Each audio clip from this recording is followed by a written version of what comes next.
So today I'm going to show you how to make another pair of earrings using the techniques we've covered so far, and this time I'm going to be working with a little bit of brass rather than the copper because I like the nice golden shape on it. The first thing I'm going to do is I'm going to take my rawhide or non-metal hammer, I'm going to put my brass on my steel block and I'm just going to very gently tap it to make sure it's fairly flat before we begin. You don't want to go to town with the hammering because you're just going to work hard in your metal and then everything will become more rigid and it's going to be a lot harder for you to do the next stages. Once I've done that, I'm going to check it for any deep scratches, and because it has got a few scratches, I'm going to grab myself some wet and dry emery paper and I'm going to give it a good sand. And if you remember from the earlier posts, if you sand in one direction, it's easier for you to be able to see whether or not the scratches remain below the sanding marks that you've just made. So now I've given it a good buff with the sandpaper, all those original scratches have disappeared, and I'm left with just a nice smooth linear mark going in one direction. So now I'm going to get myself some slightly smoother sandpaper, wet and dry paper, and I'm going to sand in the opposite direction. So I'm going to go crossways, and then that way, after I've done this, if there's still scratches on the metal, I'll be able to tell if they're going in that direction they were from the previous paper, and therefore I either need to keep going for longer or I need to get a very, very slightly coarser sandpaper, so something between the first one and this one.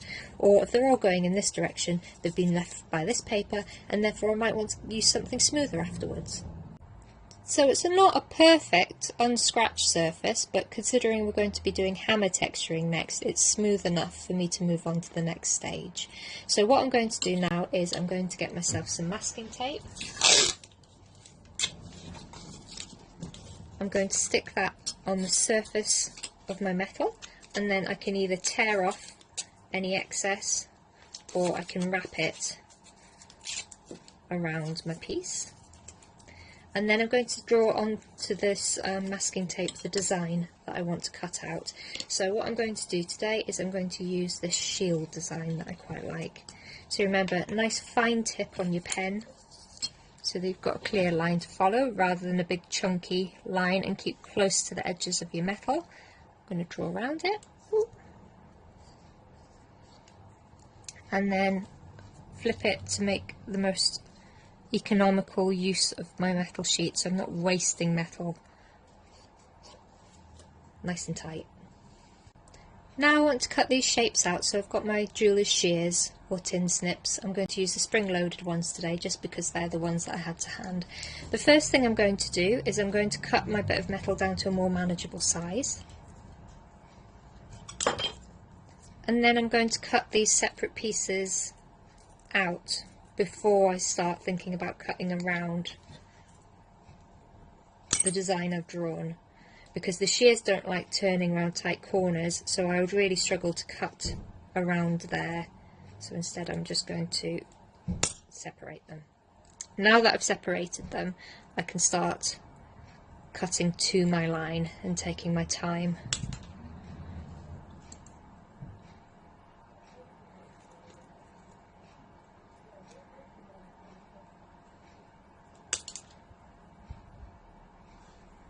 You might have noticed when you cut out with your jeweler's shears it can warp the metal slightly, so if you find that your metal's gone a bit curly, you can put it back onto your steel block and give it a tap with your rawhide mallet to flatten it out.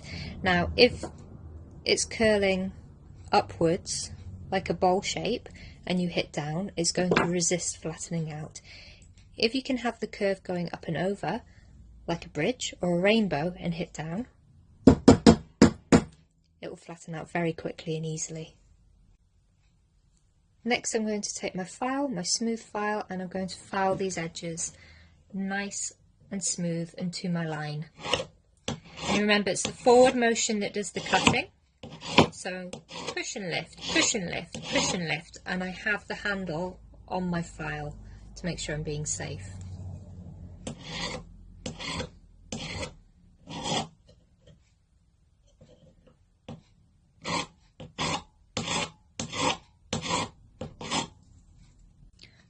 filed all my edges down to my line now, so I'm ready to take the paper off. And then I just need to remove the little burrs of metal filings that will be stuck around the edge.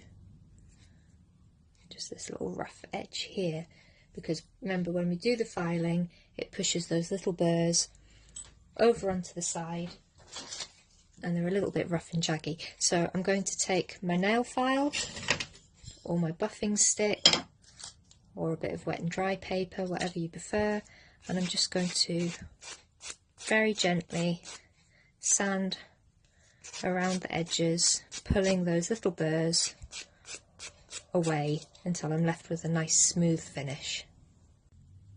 I've removed the burrs from my edges and now I'm going to tape them down to my steel block.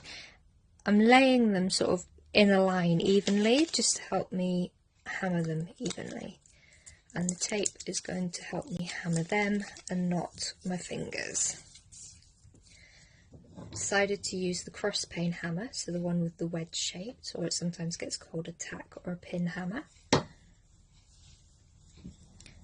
And I'm going to do nice even blows without gripping the handle too much.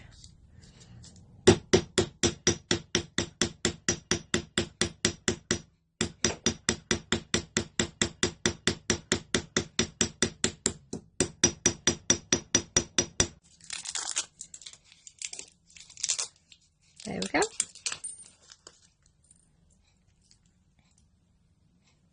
Nice bit of hammer texture.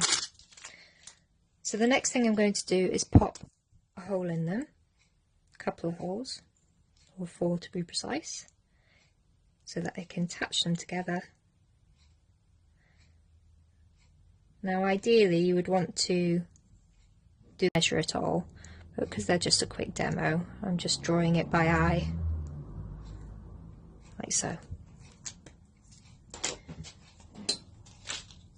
And I'm going to use my hole punch pliers, but you could use a drill or whatever you use to punch a hole in.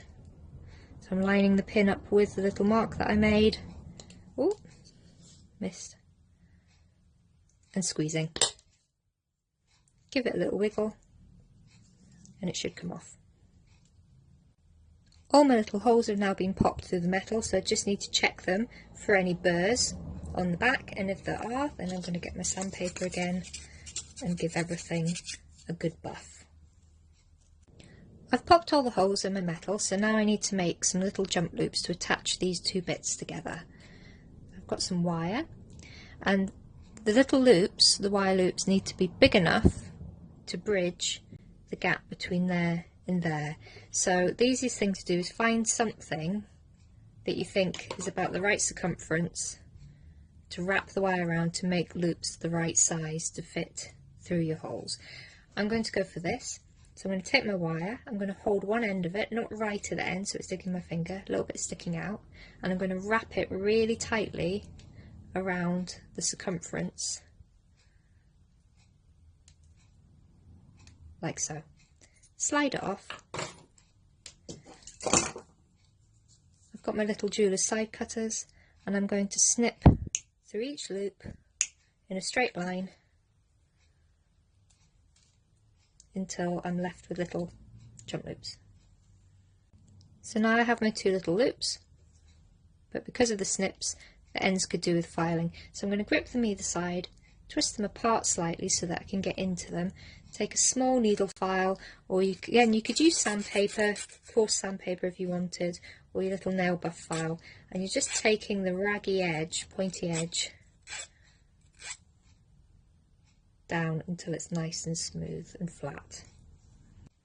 Next I'm going to make some ear wires to go in the top loop, so I've cut myself about 15 centimetres of 0.8 round wire, 0.8mm round wire, and I'm going to get some pliers, rounder's pliers. I'm going to grip it in the middle and fold it in half. Now again, ideally you would measure the middle point to get it more accurate, but that's close enough for me. I want to get this nice and tight, so I'm going to get my pliers again and I'm just going to squeeze it slightly to tighten up that loop, and now I'm going to make sure that these wires aren't crossing over each other. When I've got my bent wire in half, I'm going to get my round nose pliers again. I'm going to hold the little loop I made right at the tip of the pliers, so there's a tiny bit sticking out.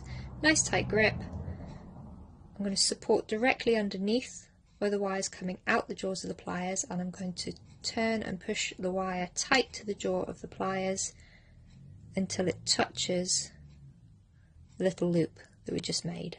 And at that point I'm going to stop. If I carried on, it would bend over the top jaw of these pliers and you would get a big misshapen mark in your metal. So I'm going to take that off now. I'm going to get something that's about the right circumference for the hook bit that I want to go through my ear. So I'm going to choose this today, hold it next to it, and again I'm going to bend it nice and tight all the way around until the main bit of wire touches that little loop.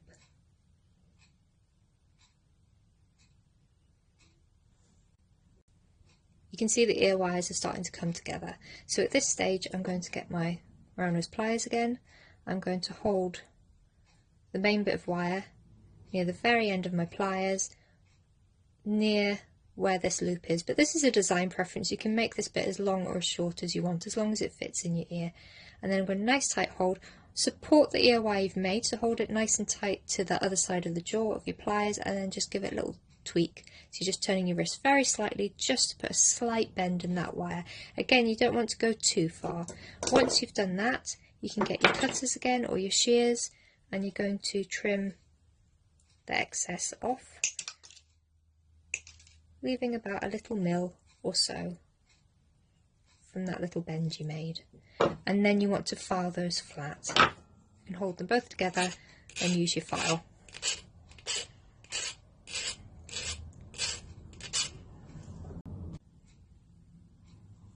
Last thing I want to do to finish making my pair of ear wires is trim through this little loop that I made. So I'm going to take my cutters, go across the side of it, and just cutting off that round bit so that I'm left with two separate ear wires, like so. I'm going to file these little ends that I've just cut so that they're nice and smooth, and then I'm also going to make sure I sand and buff the ends of these ear wires, because those are the bits that are going to go through your ears and you don't want them being jaggy at all. Before I construct them together, I'm going to give my main pieces a little shine and buff with some Brasso wadding. So I'm just going to pull some wadding out of the tin, take my pieces and give them a rub until they feel nice and wet. And then when I've done this on all of them, I'm going to get either an old soft rag or a soft piece of tissue, and I'm going to give them a buff to get rid of the excess polish, and they should come up lovely and shiny. If they don't feel wet when you're doing them at this stage, it's because your polish may have dried out a little bit. So try fishing down the bottom of the tin and see whether or not you can get some wetter polish.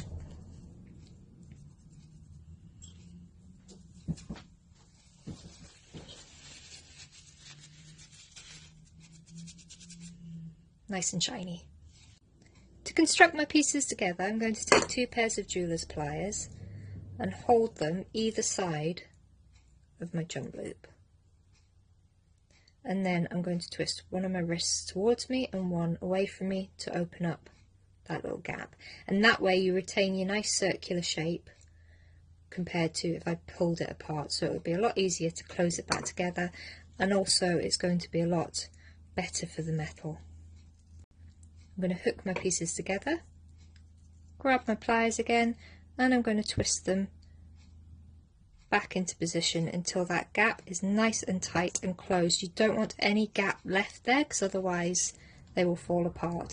Later in the year we'll look at soldering, but for the time being you just need to make sure that's nice and tight. I'm going to do the same on the other one.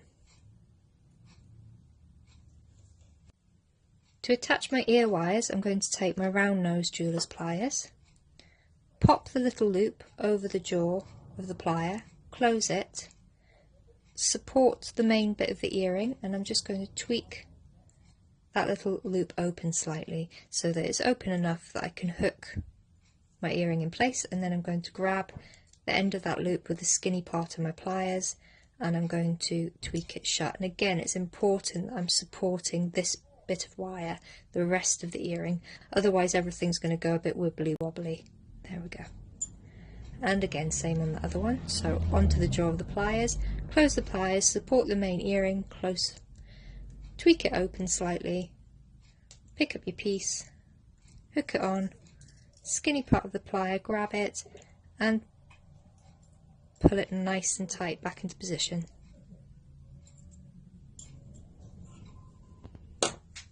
And there you go, 2 pairs of matching super shiny dangly earrings using very minimal tools and techniques. So have a go at home, show me what you make. If you want to go over any of the techniques more in depth, then have a look back through my previous posts when I was introducing the tools and how to use them. Anything from this month or from this section, you can search under the hashtag make it month 1 and it will bring everything up to do with cutting shears and using hammers and sandpaper.